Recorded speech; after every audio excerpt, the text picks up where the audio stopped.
You make decent money. And you end every month at zero. Not broke. Just hollow. Like the money came in, made a full lap around your life, and walked out without leaving anything behind. You've tried budgeting.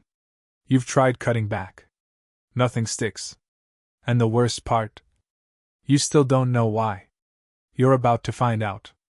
6:14 a.m. Chicago. Gray sky. The kind of morning that feels like it hasn't decided what it wants to be yet. You're getting dressed in an apartment that exists somewhere between trying and arrived. Radiator hissing in the corner. Neighbor's dog already moving upstairs. You have a job. Real benefits. 401k. Direct deposit every other Friday. Your parents would have been grateful for this job. You remind yourself of that. More than you'd like to admit. You take home $3,800 a month. Rent, $1,650. Car payment, $340. Insurance. Utilities. Groceries. The gym you visit twice a month. 3 subscriptions you forgot were still running. And you're left with $280. Some months $350. Some months $190. And you just stop checking. You tell yourself next month will be different. It never is. And here is the part that nobody tells you. You are not doing anything wrong. You are doing exactly what you were told to do. Degree. Job. Benefits. Retirement contributions. Responsible. Careful. And still ending every month with nothing left. That gap between doing everything right and getting nowhere. That's not a personal failure. That's a structural trap. And most people spend their entire lives inside it. Without ever knowing it exists. 11 miles away. A man named Marcus woke up at the same time as you. Same kind of alarm. Same tired eyes. He makes $71,000. You make $68,000. The difference doesn't matter. What matters is this. Marcus has $340,000 in net worth. At 34. Not inherited. Not lucky. Not crypto at the right moment. Built. Slowly. Deliberately. Month by month. Decision by decision. And 4 years ago, he was sitting in an apartment that felt exactly like yours. Ending every month at almost exactly zero. Wondering the same thing you're wondering right now. Most people never figure out why. Marcus did. And it started with a napkin. You stop getting paid the moment you stop showing up. That is your entire financial life right now. One missed paycheck, and the whole structure cracks. But Marcus has income arriving on Saturdays. On sick days. On the Wednesday he stayed in bed until noon, with the curtains closed. Not a lot at first. A small amount. But it arrives. Without him trading anything for it. And that single difference. Not the number. The structure. That is the entire game. 2 people. Same salary. Same city. Same decade. One trades time for money, forever. The other builds something that trades on its own. Same starting point. Completely different destination. He figured it out on a Tuesday afternoon. 2020. McDonald's. Lunch break. Big Mac. Water instead of a Coke, because the fountain drinks had started feeling wasteful. He had a napkin. He did the math on what his HR retirement packet was actually promising him. 40 years of work. Retire at 65. Withdraw 4% annually. That comes out to $26,000 a year. Before tax. After a lifetime of alarm clocks, and performance reviews, and Sunday night dread. He sat there in that plastic chair. And felt something cold and quiet move through him. Not despair. Clarity. The dangerous kind. He drove back to the office. Opened a brokerage account at his desk. 2 days later. 1 share of a low-cost index fund. $127. His hand was slightly unsteady when he hit confirm. He refreshed the account 4 times that afternoon. The number moved by cents. That night, he was down $9. $9. And a voice in his chest, calm, reasonable, convincing, said, "You don't know what you're doing. You've never done this. You're going to lose this money and feel stupid. And you should just move it back to savings, where it's safe." He sat with that voice for a long time. Screen glowing. Apartment quiet. He didn't sell. He also didn't feel brave. He just felt the fear. And kept the position anyway. That night, it was the second one. The next month he put in $500. Month after, $500 again. By month 6, the market had a rough stretch. His account dropped from $1,800 to $1,400. In 6 days. Red numbers every time he unlocked his phone. His older brother called. Heard about it. And said what Marcus had been half thinking himself. "I told you. Stock market is just gambling, for people who went to college." For 3 days. Marcus left his phone face down on his desk. Didn't open the app. Went through the motions. Work. Dinner. Sleep. With this low hum of regret running underneath everything. He'd given up a car payment. Skipped dinners. Rearranged his entire financial life. For a number on a screen that was going the wrong direction. He sat in his car one evening after work. Engine off. Parking lot quiet. And genuinely asked himself, was this a mistake? Was his brother right? Should he take the $1,400 back, put it somewhere safe, and stop pretending he knew something that people smarter than him had been failing at for decades? He sat there for a long time. The doubt was real. It wasn't dramatic. It was just tired, and heavy, and completely believable. He went inside. Opened the app. Bought $200 more. Not because he felt confident. Because he'd read enough to understand one thing. The drop is not the loss. The sell is the loss. He just had to outlast his own fear. That's the part nobody puts in the financial advice. Not the math. Not the strategy. The part where you sit in a dark parking lot and choose not to quit. For reasons you can barely articulate. Most people stop at that parking lot moment. They don't sell dramatically. They just quietly stop. Tell themselves they'll try again when things stabilize. Things never stabilize the way they're waiting for. And 5 years later they're still at zero. And the market has recovered. And they were in it at the bottom. And they sold. He didn't sell. His girlfriend started noticing changes she didn't understand. He'd sold his finance car, a 2019 model he'd been paying $340 a month for, and replaced it with a used Accord he bought for $9,400 cash. 8 months of saving, specifically for that. She thought he was going through something. Depressed, maybe? Pulling back. He tried explaining it once. The compounding. The structure. The long game. She listened the way people listen. When they've already decided they don't want to understand. That conversation had a particular kind of loneliness to it. The kind you feel when you've changed in a direction someone close to you hasn't moved toward yet. She left 6 months later. It wasn't only about money. But it wasn't, not about money either. He didn't talk about it much after. Just kept going. Month 14. Account at $11,200. Monthly contribution up to $900. Because the car swap had freed $340. Permanently. He started reading investor letters instead of scrolling. Actual letters. Written by actual investors. About actual decisions. He learned how compounding works in real numbers. Not inspirational poster numbers. At 10% average annual return. Money doubles roughly every 7 years. $11,200 at 30. Becomes $22,400 at 37. $44,800 at 44. $89,600 at 51. Without adding a single dollar more. The money does the work. You just have to leave it alone long enough for the work to matter. He started noticing things he hadn't before. A coworker making $85,000. Good salary. Respected in the office.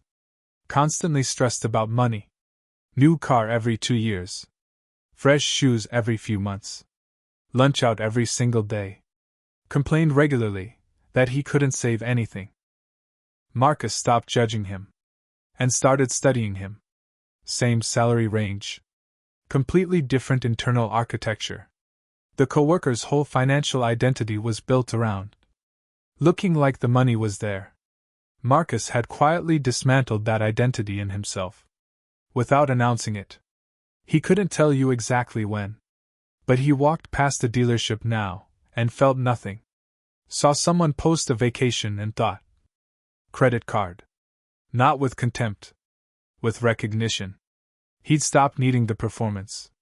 And when that need left, it took a surprising amount of money with it, every single month. Year 2. Brokerage at $26,000. Emergency fund fully built. And then, a decision that cost him 11 nights of real sleep. A duplex. 40 minutes outside the city. Working class neighborhood. Listed at $148,000. Down payment required, $14,800. Almost everything he had, saved outside of retirement. He ran the numbers 14 times. His father said real estate was risky. Unpredictable. Just keep renting. He stopped asking people. Whose fear he'd already outgrown. The night before he wired the money. He sat in his car again. Same parking lot. Different weight. If this failed. Bad tenants? Structural issue the inspection missed. Anything he hadn't thought of. He was back to nearly zero. 2 years of discipline. Every sacrifice. Every skipped dinner. Every night he didn't go out. Every time he said no and felt the social friction of being the person who always says no. All of it funneled into a building he'd never owned anything like before.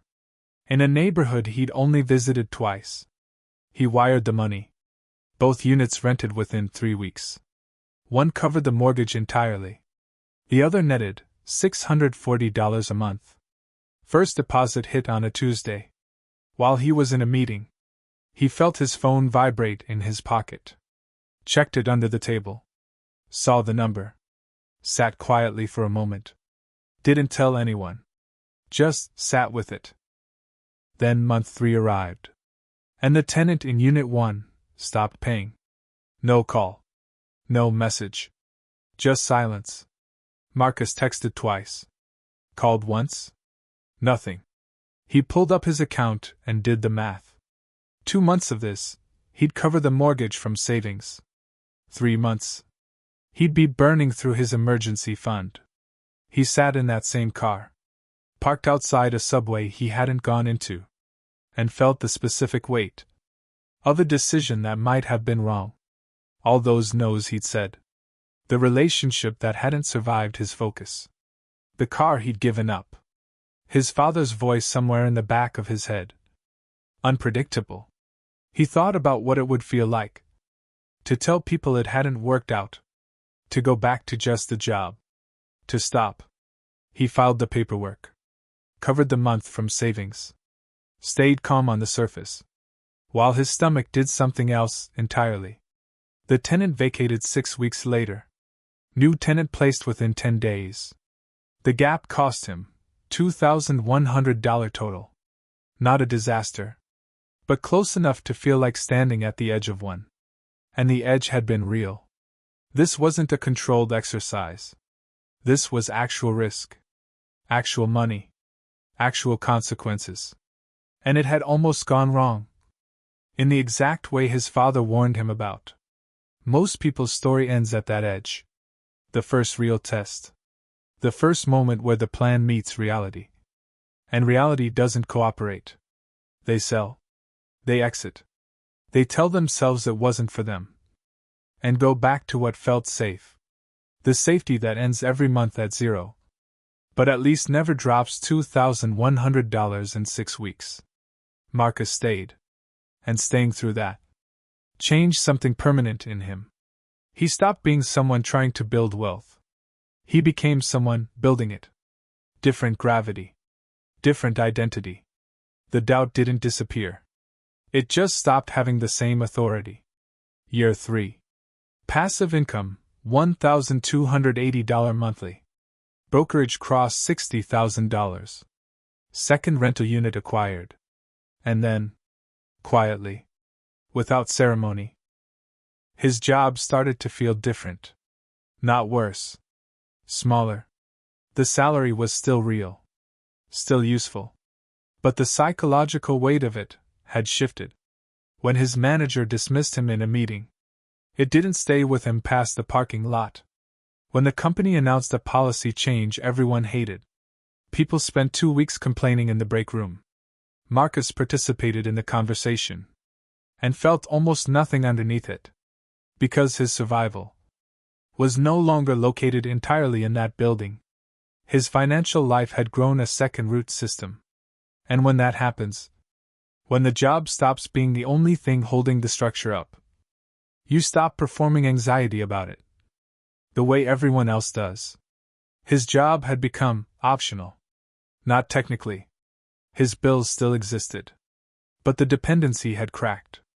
And once that crack appears, you cannot unsee it. You walk into Monday morning differently.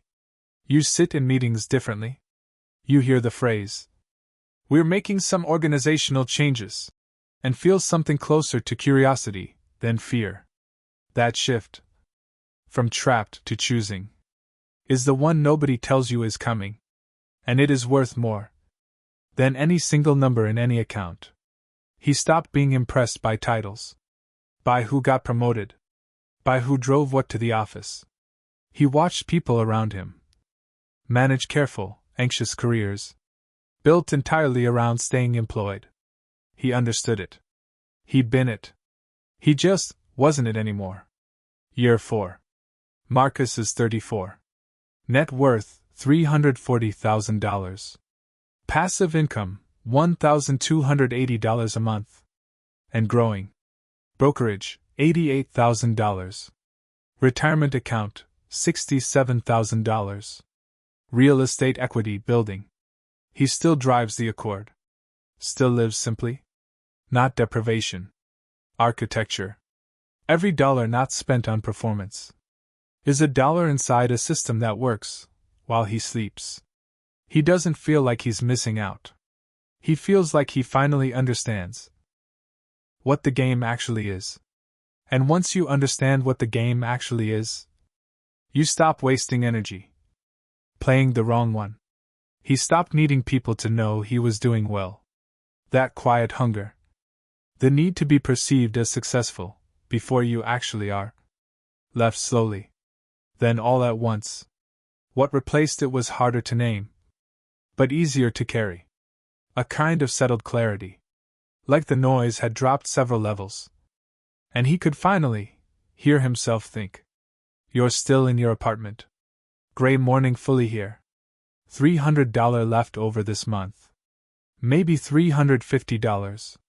And I need you to hear this next part, without filtering it through doubt. Marcus started with $127. And fear. And a napkin in a McDonald's. No family money. No road map. No guarantee.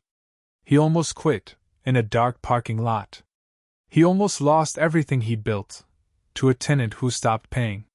He lost a relationship he valued. He sat at the edge of failure, more than once. And stayed anyway. Not because he was certain. Because he decided. That uncertainty inside the right structure was better than certainty inside the wrong one. The math is not complicated. $200 a month. 10% average annual return. 30 years. $452,000. Not from a high salary. Not from perfect timing. From $200. Consistency, and the decision made once. And held. while everything around you argues against it. The math is the easy part. The easy part is never the hard part. Most people will hear this and feel something real. That same clarity Marcus felt in a McDonald's in 2020. And then, life will resume. The comfortable familiar will pull harder than the uncomfortable possible. They'll close this, carry the feeling for a few hours, and return to the structure that keeps them at zero. Not because they're weak, because the gravity of the familiar is genuinely powerful, and most people underestimate how much intention it takes to move against it. Some people won't go back. Some people will open the account tonight, set the automatic transfer, make the decision once, so it doesn't require willpower every month. Buy the first share. Let the first small number sit there and grow. Survive their own doubt. Stay through the first dip. And begin the slow, invisible, completely unglamorous process of crossing from one economy into the other.